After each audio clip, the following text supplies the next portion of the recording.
Hey, I'm so excited that today is my episode 1 of the Healthy Core Mama Show. And today we're going to be talking about 5 weak core symptoms. These are symptoms that go along with a weak core. So stay tuned. Make sure that you get a pen and paper, take notes. So you're going to get 5 symptoms, and then I'm going to tell you how you can minimize these symptoms. If you like this video, make sure to give it a thumbs up, share it out with any friends or moms that you may know that need this information, because a lot of these symptoms are going to surprise you, that you would think, well, I didn't know that came with a weak core. All right, so for those of you who don't know me, my name is Olivia Cagle. I'm a prenatal postnatal corrective exercise specialist. I'm the creator of the Diastasis Bootcamp and the Fit Pregnancy Bootcamp. So without further ado, let's hop in to the 5 symptoms that go along with a weak core. Okay, so one of the first symptoms that you can have, and if you follow me a lot, you'll know, is Diastasis Recti. Across the other parts of the world, they may call it Diastasis Recti. It's just pronounced different ways. So I'm going to explain what these symptoms are, and then I'm going to tell you how you can maybe relieve some of these symptoms. Okay, so diastasis is the separation of the left and right abdominal walls. Okay, you'll have a tissue that's running down, linea alba tissue, from here down to here. I just like to make everything simple for you, no scientific terms, just so you can get the gist of it. And that tissue can stretch out and get very, very thin, even like cellophane, okay?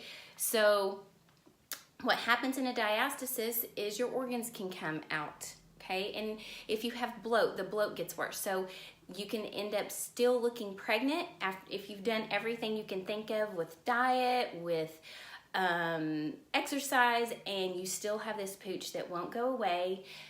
That can definitely be diastasis, okay? And we'll get to how to minimize those symptoms in just a little bit. So that's one symptom of weak core.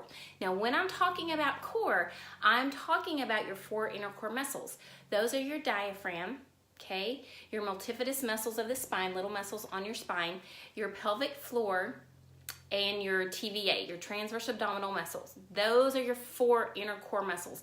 And when those aren't strengthened and functioning correctly, you can end up with some of these symptoms. Now, there's other symptoms you can end up with, but these are some of the 5 biggies that I see a lot. Okay, number 2 is pelvic pain. Why is this with core? Well, remember your 4 inner core muscles. One of them is your pelvic floor. This can happen from over-recruitment of your pelvic floor. A lot of us have a tight pelvic floor and we over-recruit it. It can cause pain, especially during intercourse. So you need to learn how to lengthen that. And I'm going to give you some tips here in just a minute. So if that's you, stay tuned. All right, number 3 is hernias. Okay, so you will have a weakness, okay, in your muscle that can widen, and then your intestines comes out. Well, ding, ding, ding, when you have a diastasis, you have all these weaknesses in the muscle, and that's why a lot of moms end up having an umbilical hernia. So raise your hand if you deal with umbilical, hernias, any other types of hernias, okay? And I'm going to talk about also why, in just a minute, you have these, why does this happen, okay? So we've talked about diastasis, pelvic floor pain, hernia, and now back pain. When your transverse abdominals are weak, you're gonna have back pain. And a lot of times women think if they do sit-ups and crunches, you're getting a strong core, and that's just not the case, okay? It's just not the case. You need to be doing things differently. You actually can hurt your core more with those types of exercise, and you can create hernias with those types of exercise. If you have a diastasis, you can make it worse, so you want to be careful. Number 5 is a pelvic organ prolapse, okay?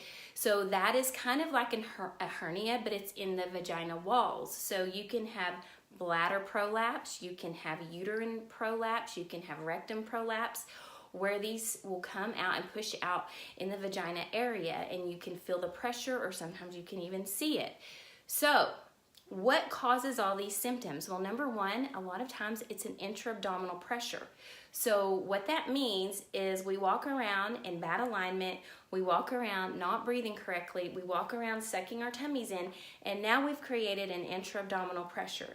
That intra-abdominal pressure can go into diastasis, prolapse, hernias, pelvic pain, back pain. That pressure has to go somewhere. So if you had a balloon, sorry, I had a phone call.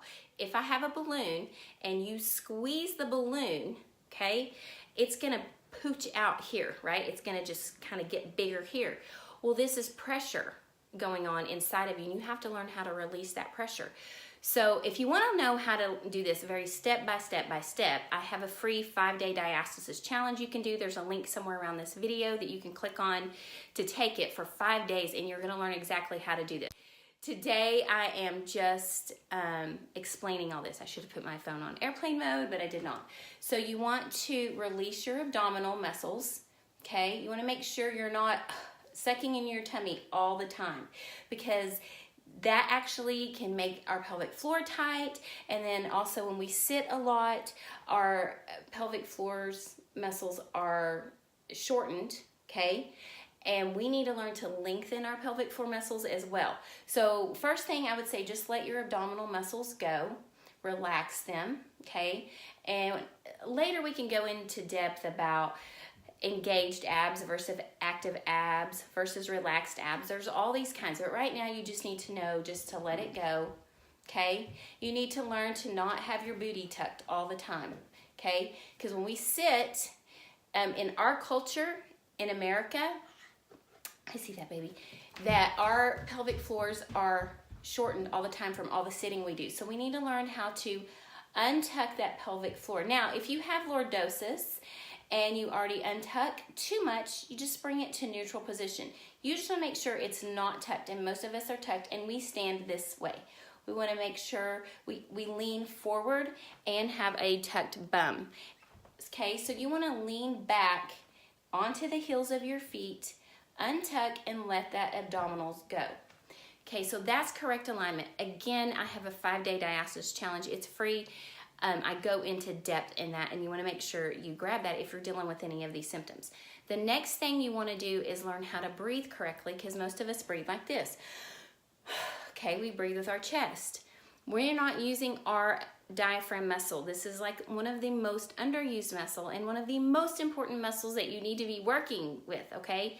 So you need to learn to breathe with your diaphragm. Why? Your diaphragm comes down, okay? It pushes on your pelvic floor and it lengthens it. This is awesome if you are dealing with pelvic pain, okay? You want that pelvic floor lengthened. This is releasing abdominal pressure. This is what's going to help your diastasis as well, okay? So you want to breathe with your diaphragm, and you want to get into correct alignment. So those are the tips that I have. I'm not going to inundate you with tons of them right now. Just remember correct alignment and correct breathing. And here's one more tip. Now I'm going to give you a couple more. Okay, let's just do a couple more. Don't hold your breath. Okay, think about it, when you pick up something, are you holding your breath? Most of us hold our breath when we pick up things. That's creating a pressure. Learn to breathe with your diaphragm fluidly when you're doing things. When you're picking up your kids, you can blow before you go. So you breathe in, pick your kids up, and lift them up. Okay, that's just kind of a general thing you can learn to do. And I know this is a lot, that's why you need the 5-day diastasis challenge. So even if you have pelvic pain, hernia, prolapse, the 5-day